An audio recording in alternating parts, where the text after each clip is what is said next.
सरकारने या ग्रुपने या देशातलं दोनदा सरकार पाडले.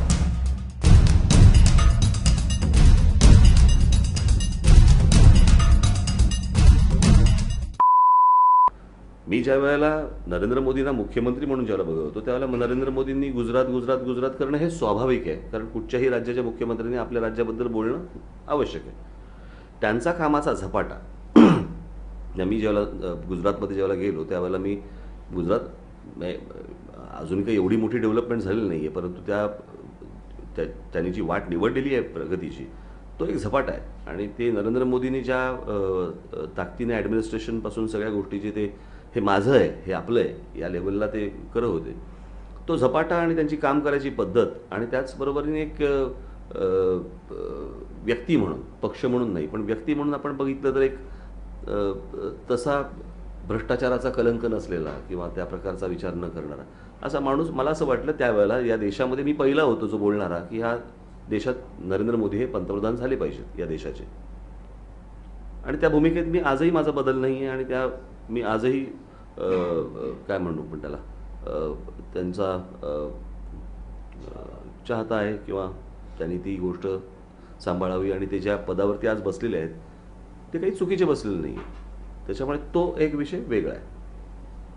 मला असं वाटलं की ते पंतप्रधान झाल्यानंतर त्यांच्या भूमिकेत बदल यायला पाहिजे की आता त्यांनी गुजरात गुजरात नाही करता कामा, आता त्यांनी देश म्हणून विचार केला पाहिजे. आज पण जेव्हा ते इथे प्रचाराला ज्यावेळेला येतात त्यावेळेला ते म्हणतात की मी गुजरातपेक्षा महाराष्ट्राला पुढे नेईन. मला असं वाटतं ही दोन्ही विधानं चुकीची आहेत. एक तर महाराष्ट्र पुढे आहेच, त्याच्यामुळे तुम्ही गुजरातपेक्षा महाराष्ट्र पुढे नेईन हे विधान मुळात चुकीचं आहे. आणि त्यातलं दुसरं विधान तुमच्यासाठी भारतामधली सर्व राज्य ही समान मुलांसारखी असली पाहिजेत. तिथे तुम्ही मी ह्याच्यापेक्षा ह्याला मोठं करेन त्याच्यापेक्षा मी ह्याला खाली आणीन हे पंतप्रधानाचं वाक्य नाही होऊ शकत. एखाद्या मुख्यमंत्र्यांनी सांगितलं की मी त्या राज्यापेक्षा माझं राज्य मी पुढे देईन तर ते मुख्यमंत्र्याचं असू शकतं. आणि मग त्यातल्या जर टप्पे पाहिले त्या सगळ्या गोष्टींचे की नरेंद्र मोदी पंतप्रधान होईपर्यंतचे मुख्यमंत्री आणि ते पंतप्रधान झाल्यानंतर त्यांची भूमिका बदलायला पाहिजे, ती न बदलल्यामुळे मला ते चुकीचं वाटते.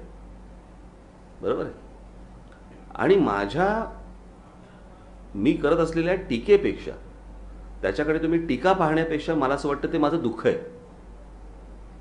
की ज्याच्यावरती तुम्ही अपेक्षा ठेवता आणि त्याच्यावरती अपेक्षा ठेवून तुम्ही देशाचा कारभार ह्या माणसाच्या हातात सोपवा म्हणून ज्यावेळेला तुम्ही पहिल्यांदा सांगता त्याच्यानंतर तो माणूस जर परत स्वतःच्या प्रांताबद्दल जर विचार करत राहत असेल तर ती दुर्दैवाची गोष्ट आहे असं माझं मत आहे.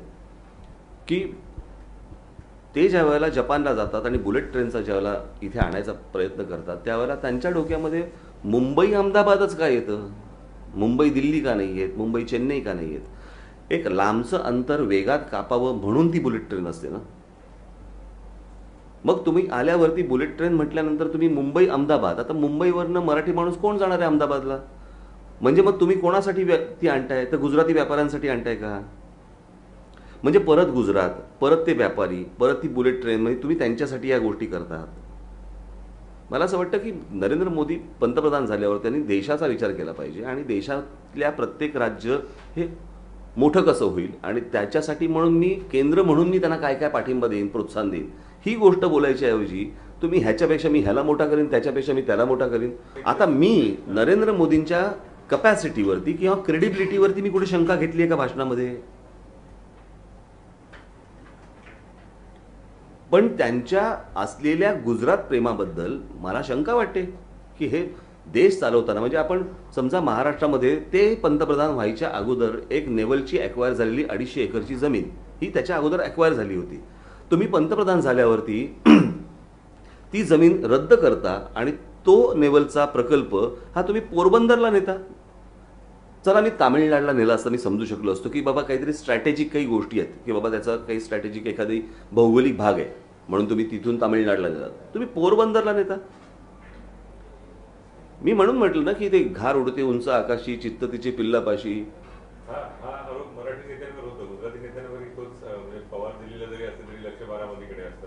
नाही माझं असं म्हणणे कोणी कुठचा मंत्री व्हावा बरोबर आहे त्या मंत्र्याचं लक्ष असणं. पंतप्रधान म्हणून ज्या वेळेला तुम्ही भारतामध्ये येता म्हणजे आज साधी गोष्ट मी ज्यावेळेला म्हटलं की अमेरिकेमध्ये आमचे पंतप्रधान ज्यावेळेला जातात त्यावेळेला ते हुशार राष्ट्र आहेत ती ती सगळ्या गोष्टींचा अभ्यास करून तुमच्यासमोर येतात आणि तुमच्यासमोर भूमिका मांडतात.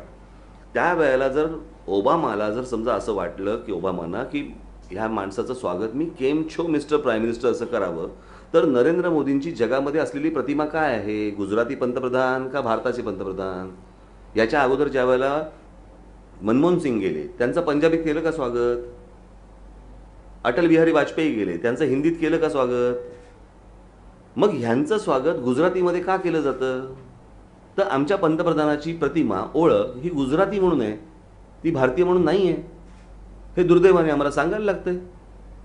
आता त्या घटना जर समजा आत्ताच घडलेल्या आहेत, तर त्याचं रिफ्लेक्शन हे तुम्हाला निवडणुकीत येणार नाही का?